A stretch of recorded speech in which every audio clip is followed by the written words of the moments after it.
आज हम स्टार्ट करेंगे एक्सरसाइज 10.4। एक्सरसाइज 10.4 में देखो क्या है, अब पोलर कर्व का एरिया करेंगे हम। ठीक है, आपको पता है पोलर कर्व किस फॉर्म में होती है, आर और थीटा के फॉर्म में। आर जो होता है थीटा का फंक्शन होता है, यही होता है। तो ऐसे कर्व्स में हम क्या करते हैं, एरिया निकालने का फॉर्मूला क्या होता है, 1/2 alpha to beta r square D theta. देखो 1/2 एज इट इज़, आर आपको दे रखा होगा थीटा की फॉर्म में, तो आर स्क्वायर लेना है आपने, डी थीटा। अल्फा बीटा क्या होगा, थीटा की लिमिट्स कि थीटा कहाँ से कहाँ वेरी करेगा। तो ये हमारे पास इसमें फॉर्मूला यूज़ होगा पोलर कर्व्स के लिए। ठीक है, क्लियर। और देखो इसमें कुछ यूज़ होंगी ट्रिक्स भी। देखो अगर कर्व आपके पास है r equal to a cos n theta या फिर ए साइन एन थीटा, अगर इस फॉर्म के कर्व्स हैं आपके पास, तो उसमें आपके लूप्स कितने बनेंगे, n लूप्स बनेंगे अगर n ओड होता है तो। और अगर n इवन होगा ना तो आपके लूप्स बनेंगे 2n। इसमें लूप्स का काम क्या होगा मैं आपको बता दूंगी। देखो क्या होगा, r equal to a cos n theta या ए साइन एन थीटा किसी भी तरह से दे रखा होगा, तो आप इस n को चेक करेंगे। अगर n ओड होगा तो n ही लूप्स रहेंगे, n इवन होगा ना तो लूप्स बनेंगे 2n। मतलब n अगर ओड है तो लूप्स रहेंगे n लूप्स, और अगर n हमारे पास इवन है तो लूप्स रहेंगे 2n लूप्स। क्लियर, इस तरह से होगा हमारे पास। और फॉर्मूला क्या है, formula 1/2 r square D theta, limits alpha to beta. Alpha to beta किसकी लिमिट है, थीटा की। Theta varies from alpha to beta. Clear. तो देखो एक क्वेश्चन करवाती हूँ मैं पहले आपको। ये देखो, find the area of one loop of the curve. देखो आगे ना वन लूप, हम वन लूप को छोड़ो, पहले कर्व देखो।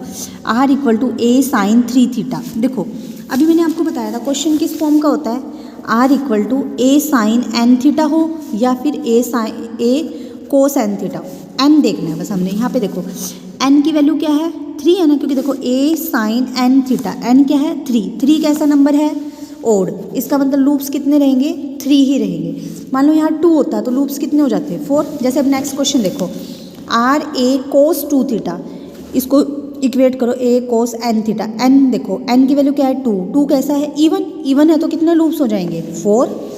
इवन है ना, क्योंकि एन 2 इवन है तो मतलब डबल हो जाएंगे, 2 इंटू 2 4 हो जाएंगे, तो लूप्स आएंगे हमारे पास 4। क्लियर हुआ सबको, इस तरह से करना है। तो अब देखो सबसे पहली बात तो हमने लूप्स चेक कर लेने हैं। ए साइन 3 थीटा, ए साइन 3 थीटा, 3 क्योंकि ओड है, इसका मतलब 3 ही लूप्स रहेंगे। ठीक है, देखो 3 is odd, so the curve has 3 equal loops. अब क्वेश्चन सॉल्व कैसे करेंगे, क्वेश्चन सॉल्व करने के लिए आप आर को 0 लेके चलेंगे पहले, क्योंकि देखो आपको आंसर क्या है, 1/2 r square D theta alpha to beta. Theta की लिमिट निकालने के लिए आप आर को 0 लोगे, आर को 0 लोगे आप, तो देखो ए साइन 3 थीटा 0 बनेगा, क्योंकि देखो जब आर की जगह 0 पुट करोगे तो 0 equal to a sine 3 theta.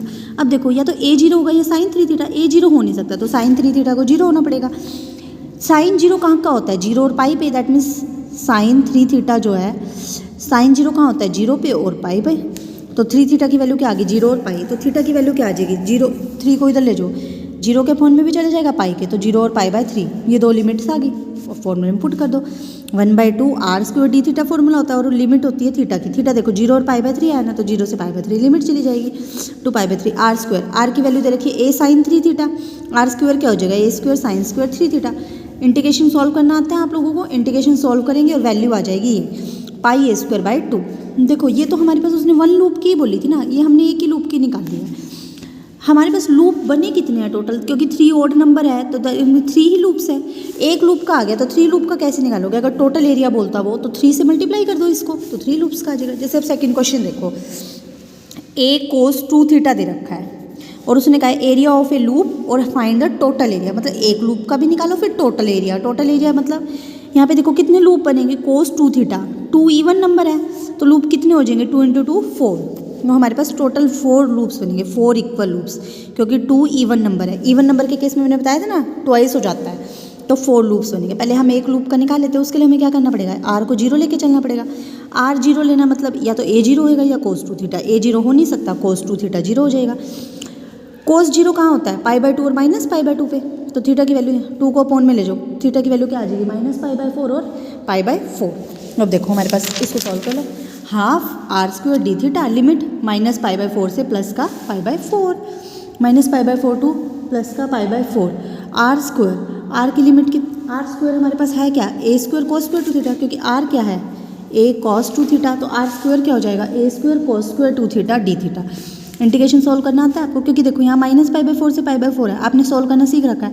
इसको 0 बनाएंगे तो आगे 2 लग जाएगा, 0 से π/4 बना दिया, आगे 2 लग गया। cos स्क्वायर 2θ को कैसे सॉल्व करोगे, पहले क्या करो 2θ को t लेट कर लो। यहाँ पे देखो क्या करोगे आप, cos स्क्वायर t 2θ को t लेट कर लो, तो यहाँ से थीटा क्या हो जाएगा, d थीटा क्या हो जाएगा, 2d theta is equal to dt, तो d थीटा क्या हो जाएगा, dt/2। तो अब देखो cos स्क्वायर t dt/2।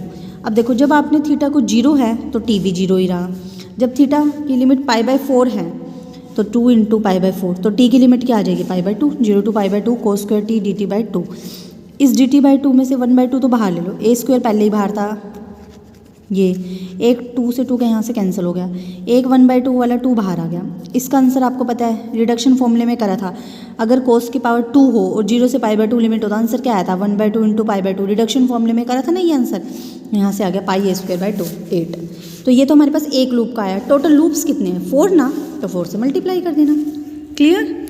अब जैसे नेक्स्ट क्वेश्चन देखो, find the area of a loop of the curve r² = a² cos 2θ and hence find its total area. अब देखो ये ना तो इस फॉर्म का है a cos nθ, ना इस फॉर्म का है a sin nθ, क्योंकि r की फॉर्म में होता था ना वो फॉर्म, तो ये स्क्वायर्स की फॉर्म में है। तो ऐसे क्वेश्चन में कैसे करेंगे, देखो रिमार्क का थर्ड पॉइंट देखो, हम सिमेट्रिक चेक करेंगे। अगर x एक्सिस या y एक्सिस के अबाउट सिमेट्रिक होगा तो रिजल्ट में हम लिमिट लेंगे 0 to π और 2 से मल्टीप्लाई कर देंगे। अगर दोनों एक्सिस के सिमेट्रिक होगा तो हम लेंगे लिमिट 0 to π/2 और मल्टीप्लाई कर देंगे रिजल्ट को 4 से। देखो एक एक्सिस के सिमेट्री, हम सिमेट्रिसिटी चेक करेंगे, अगर दोनों एक्सिस के अबाउट होगी तो लिमिट लेके चलेंगे 0 से π/2 और रिजल्ट को मल्टीप्लाई कर देंगे 4 से। और अगर हमारे पास एक ही एक्सिस के सिमेट्रिक होगा तो हम लिमिट लेके चलेंगे 0 to π और रिजल्ट को मल्टीप्लाई कर देंगे 2 से। अभी इसमें ये रिजल्ट यूज़ होगा, देखो कैसे, इन फॉर्म में से किसी का नहीं है तो इसको सॉल्व कैसे करेंगे, हमें इसमें जो बस ये चेक करना है सिमेट्री कहाँ पर है। देखो सिमेट्रिसिटी कहाँ कैसे चेक करेंगे, r² = a² cos 2θ, ये दे रखा है ना, तो देखो थीटा को -θ से चेंज करके देखो क्या फ़र्क पड़ेगा, r² as it is, a² as it is, cos 2 -θ। cos -θ क्या होता है, cos θ ही रहता है, cos 2 × -θ भी cos θ ही रहेगा, क्योंकि आपने पढ़ रखा है ना, अगर cos -θ से चेंज करते हैं तो cos θ ही रहता है, साइन को -θ से चेंज करते हैं तो sin θ हो जाता है, ओ सॉरी -sin θ हो जाता है। तो इसमें तो हमें चेंज करा, अगर थीटा को -θ कोई फ़र्क नहीं पड़ा। इसी तरह से r को -r से चेंज करके देख लो, तो -r का square a² cos 2θ, r² = a² cos 2θ, कुछ फ़र्क नहीं पड़ रहा। अगर हम थीटा को -θ से कर रहे हैं, r को -r से कोई फ़र्क नहीं पड़ रहा, मतलब दोनों ही एक्सिस के अबाउट ये सिमेट्रिकल हो गया, दोनों एक्सिस के अबाउट सिमेट्रिकल हो गया ना। यहाँ तक छोड़ दो, पहले आप थीटा की लिमिट्स निकाल लो, r² cos a² को r को 0 लेके चलोगे तो a² cos 2θ 0 हो जाएगा, a² 0 हो नहीं सकता, cos 2θ 0 लेके चलोगे, cos 0 कहाँ होता है π/2 और -π/2 से, तो थीटा की लिमिट क्या आ जाएगी -π/4 + π/4 आ गया। अभी देखो ये दोनों एक्सिस के अबाउट सिमेट्रिक आया ना, अभी मैंने आपको रिमार्क कराया अगर दोनों एक्सिस के अबाउट सिमेट्रिक होता है तो हम रिजल्ट को 0 to π/2 लिमिट लेके चलते हैं और मल्टीप्लाई कर देते हैं 4 से, यही करते हैं। लेकिन हमारा क्या आया है, लिमिट आई है 0 से π/4। देखो ये π/4 कब बनेगी लिमिट, देखो अगर दोनों एक्सिस के अबाउट सिमेट्रिसिटी होती है तो हम 0 से π/2 लिमिट लेके चलते हैं और रिजल्ट को 4 से मल्टीप्लाई करते हैं। लेकिन हमारी लिमिट है 0 to π/2, 4 आई है हमारी लिमिट, तो 0 से π/4 बनेगी ना, क्योंकि देखो -π/4 से π/4 है। जब आप इसको फॉर्मूले में पुट करोगे, हाफ r² dθ -π/4 से π/4, देखो -π/4 से π/4 हाफ r² dθ ये लेके चलोगे तो इसको माइनस से प्लस में लिमिट है, इसको चेंज कैसे करते हो आप, 0 से π/4 बनाने के लिए अगर 2 से मल्टीप्लाई कर देते हो ना, ऐसे करोगे ये आ जाएगा, यही आएगा ना। तो अब देखो हमारे पास तो 0 से π/4 लिमिट आ गई ना, 0 से π/4, लेकिन हमें चाहिए 0 से π/2। π/2 को 4 बनाने के लिए क्या करोगे, π/4 बनाने के लिए 1/2 से मल्टीप्लाई। अगर यहाँ 1/2 से मल्टीप्लाई करूँगी तो 4 को भी 1/2 से मल्टीप्लाई करना पड़ेगा, 4 को 1/2 से मल्टीप्लाई करूँगी तो आंसर आ जाएगा 2, इसको मल्टीप्लाई करूँगी तो आंसर आ जाएगा 0 से π/4। मतलब हम 0 से π/4 लिमिट लेके चल रहे हैं जब, ये देखो, तो हमें लास्ट में आंसर को 2 से मल्टीप्लाई करना पड़ेगा। क्लियर। अब फोर्थ एग्जाम्पल देखो, फोर्थ एग्जाम्पल में तो उसने पूछा ये एक लूप का area of the loop of the this, तो इसमें आपको पता करने की जरूरत ही नहीं है कितने लूप बनेंगे कितने नहीं, सीधा इसमें देखो।